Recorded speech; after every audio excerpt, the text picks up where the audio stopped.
سویا ہوا ہے، یہ روزی چاہتا تو ہے فجر کی نماز بھی قضا کرتا ہے، یہ روزی چاہتا تو ہے ظہر کی نماز بھی تباہ کرتا ہے، روزی چاہتا تو ہے عصر کی نماز بھی برباد کر دیتا ہے، لیکن اللہ کے نبی نے فرمایا من فاتہ عصر، جس کی عصر فوت ہو گئی، عصر رہ گئی، ایسا ہے اس کا جان مال ہو گیا۔ کتنا بڑا نقصان۔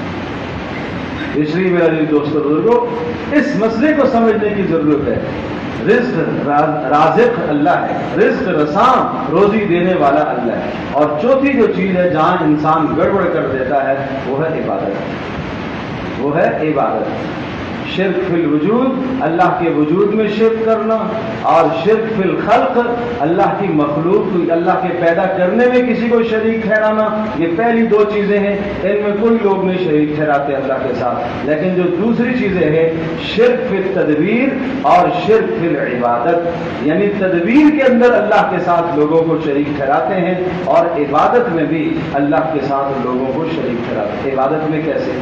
ایک آدمی نماز پڑھنے لگا ہے، صدقہ دینے لگا ہے، اچھی بات ہے، صدقہ کس کے لیے جی؟ اللہ کے لیے۔ نماز کس لیے؟ اللہ کے لیے۔ اب کسی نے نماز پڑھتے دیکھ لیا، نماز کو اور اچھا بنانا شروع کر دیا، تلاوت کر رہا ہے، کس لیے؟ اللہ کے لیے۔ اب قرآن پڑھتے پڑھتے نے دیکھ لیا، دل میں خیال آیا ذرا اور اچھا کر کے پڑھوں، پتہ چلے کہ یہ اچھا پڑھنے والا ہے، اس نے کیا کیا؟ عبادت میں اللہ کے ساتھ کسی اور کو شریک ٹھہرایا۔ اس نے مال خرچ کرتے ہوئے اندر شیطان، یہ شیطان یہاں وسوسہ ڈالے گا، جیب سے نکال ذرا دکھا کے خرچ کر، پتہ چلے 1000 کا نوٹ دے رہا ہے، پتہ تو چلے 5000 کا نوٹ دے رہا ہے، پتہ تو چلے، اور جب 100 روپے کا ہوتا ہے تو یوں ہی کر کے دے دیتا ہے، کم ہوتا ہے تو نہ پتہ چلے، بڑا نوٹ ہوتا ہے تو پتہ چلے۔ یہ کیا کر رہا ہے؟ یہ عبادت کے اندر اللہ کے ساتھ غیر کو شریک کر رہا ہے۔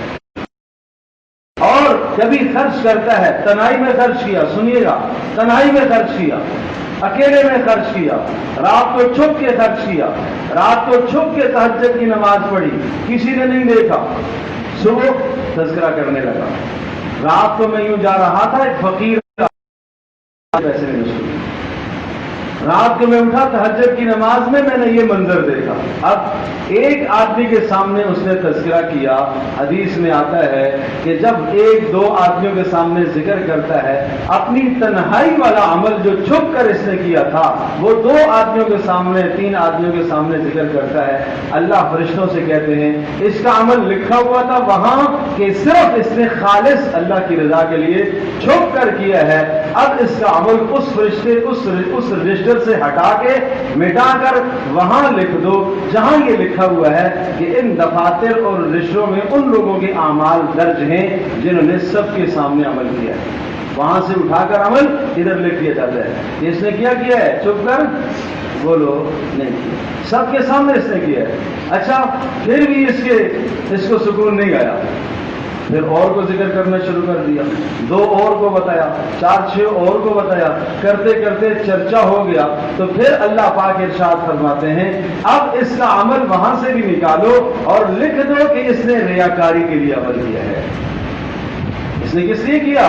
ریاکاری کے لیے۔ اس کی نیت یہ ادھر جو ہے نا، یہ معاملہ یہ اللہ کے ساتھ صاف ہونا چاہیے۔ فرشتہ تو عمل دیکھ کے لکھ لے گا کہ آپ نے نیک عمل کیا ہے، اس لیے ایک روایت میں آتا ہے ایک انسان کا عمل جب اللہ کے پاس پہنچے گا، سبحان اللہ، پہلے آسمان پر عمل پہنچا، فرشتوں نے دیکھا بڑا نورانی عمل ہے، کس کا ہے جی؟ فلاں بن فلان کا ہے، چلو پہلے آسمان کے فرشتے استقبال کے ساتھ اور اس عمل کو لے کر دوسرے آسمان تک پہنچتے ہیں، وہاں وہ عمل پہنچتا ہے، کس کا ہے جی؟ فلاں بن فلاں کا عمل ہے، بڑا ہی خوبصورت عمل ہے، دوسرے آسمان کے فرشتے وہ بھی ساتھ ہو جاتے ہیں، ہم بھی چلو ساتھ چلتے ہیں، یہ عمل اللہ تک پہنچاتے ہیں، آپ کے چوتھے والے اور 5ویں اور 6ٹھے اور 7ویں، اور جب اللہ کے عرش کے سامنے پھر پہنچتے ہیں، ہر آسمان کے فرشتے اس عمل کے ساتھ لگے ہوئے ہیں۔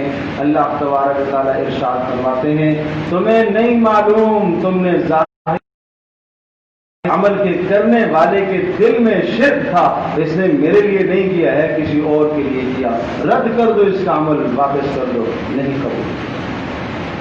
اس لیے حدیث میں آتا ہے میدان محشر میں بھی اللہ تبارک و تعالیٰ یہ فرمائے گا، یہ قبول کرتا ہوں، یہ رد کرتا ہوں، یہ رد کرو، یہ قبول کرو، جو صرف اس کی رضا کے لیے ہے وہ قبول ہے۔ فمن كان يرجو لقاء ربه فليعمل عملا صالحا ولا يشرك بعبادة ربه أحدا۔ عجیب کلمہ ہے، فمن كان يرجو لقاء ربه، جسے یہ یقین ہے، جو یہ نظریہ رکھتا ہے، جس کے دل میں یہ عقیدہ موجود ہے کہ اس کو کل اللہ کے سامنے پیش ہونا ہے، فليعمل عملا صالحا، وہ صرف اور صرف میری رضا کے لیے عمل کر کے لائے، وہ نیک عمل کر کے لائے، نیک عمل کر کے لائے۔ نیک عمل بنے گا اخلاص سے، نیک عمل بنے گا اتباع رسول صلی اللہ علیہ وسلم سے، اس کے سوا نیک عمل نہیں بنتا بھائی۔ فلیعمل عملا صالحا ولا یشرک، وہ جو عمل کر کے لایا ہے اس عمل میں اپنے رب کے ساتھ کسی اور کو شریک نہ ٹھہرائے، ٹھیک نہ ٹھہرائے۔ تو یہ شرک اللہ پاک کو ناپسند ہے، اس لیے ان الشرک لظلم عظیم، بڑا ظلم ہے۔ ان اللہ لا یغفر ان یشرک بہ ویغفر ما دون ذلک، شرک نہیں بخشے گا، شرک کے علاوہ جو گناہ چاہے گا بخش دے گا۔ اور شرک کو اللہ تبارک و تعالیٰ نے مشرک پر جنت کو بھی حرام کر دیا، اس لیے عبادت کے اندر شرک سے اپنے آپ کو بچاؤ، صرف خالص اللہ کی لیے بندگی پیش کیا کرو۔ تو ایاک نعبد و ایاک نستعین، اے اللہ ہم تیری ہی بندگی کرتے ہیں۔ جب آدمی دعائے قنوت پڑھتا ہے اس میں بھی آدمی ایک کلمہ کہتا ہے، سبحان اللہ، اے اللہ تیرے لیے بندگی کرتا ہوں، وَنَخْلَعُ وَنَتْرُكُ مَنْ يَفْجُرُكَ، اے اللہ جو تیرا نافرمان ہے، تیرا باغی ہے، اے اللہ میری اس کے ساتھ کوئی دوستی نہیں، میں اس کو دور کرتا ہوں، میرا اٹھنا بیٹھنا ایسوں کے ساتھ کوئی نہیں جو تیرا نافرمان ہو، جو تیرا باغی ہو۔ پھر وطر پڑھنے کے بعد پھر رات کو مجلس لگائی اسی نافرمان کے ساتھ، عہد تو کیا ہے اللہ کے سامنے کہ میں نہیں کروں گا، پھر وہی کرتا ہے، پھر وہی کرتا ہے۔ تو یاد رکھیے گا پھر اللہ تبارک و تعالیٰ کی طرف سے رحمتیں کیسے برسیں گی۔ الرحمن الرحیم، بڑا مہربان نہایت رحم کرنے والا اللہ ہے، لیکن جب ہماری عبادت بھی تو درست ہو تو اپنی عبادتوں کو درست کرو، عبادتوں کے رخ ٹھیک کرو۔ حضرت شاہ عبدالعزیز محدث دہلوی رحمۃ اللہ علیہ کا ارشاد، آخری بات عرض کرتا ہوں، فرمایا عبادت اصل میں کہا جاتا ہے بندے اور رب کے درمیان میں جو نسبت ہے یہ نسبت ٹھیک ہو جائے، یہ نسبت بندے کی ٹھیک ہو جائے کہ اللہ اللہ ہے، بندہ اللہ کو اللہ سمجھے، بندہ اللہ کو رب سمجھے، بندہ اللہ کو رحمان اور رحیم سمجھے، بندہ اللہ کو منتقم انتقام لینے والا، بندہ اللہ پاک کو عذاب دینے والا سمجھے۔ تو اللہ کے متعلق جو نظریہ اگر اس نظریے کی کمال تک پہنچ جاتا ہے تو اسی کا نام عبادت ہے، اور یہی بندگی پیارے پیغمبر صلی اللہ علیہ وسلم نے مکی دور عبادت کا تصور لوگوں کے ذہنوں کے اندر بٹھایا ہے، اور آپ مکی صورتوں میں دیکھیں گے یہی بات جا بجا ملے گی، اللہ کا تعارف، اللہ کا تعارف، اللہ کا تعارف، عبادت کا تصور ذہن میں بٹھایا گیا، شرک کو کفر کو اندر سے کھرچ کر صاف کیا گیا۔ پھر اس کے بعد مدینی زندگی کے اندر احکامات کا نزول ہے، نماز بھی آ رہی ہے، زکوٰۃ کے احکام، حج کے احکام، اور بے شمار جہاد فی سبیل اللہ، قتال فی سبیل اللہ کے احکام۔ لیکن جب بندے کا اللہ سے نسبت ہی درست نہیں ہے، اللہ کے متعلق تصور اور عقیدہ ہی اس کا درست نہیں ہے، تو اس کی بندگی کسی کام کی نہیں ہے۔ اللہ پاک ہم سب کے لیے سمجھنے والا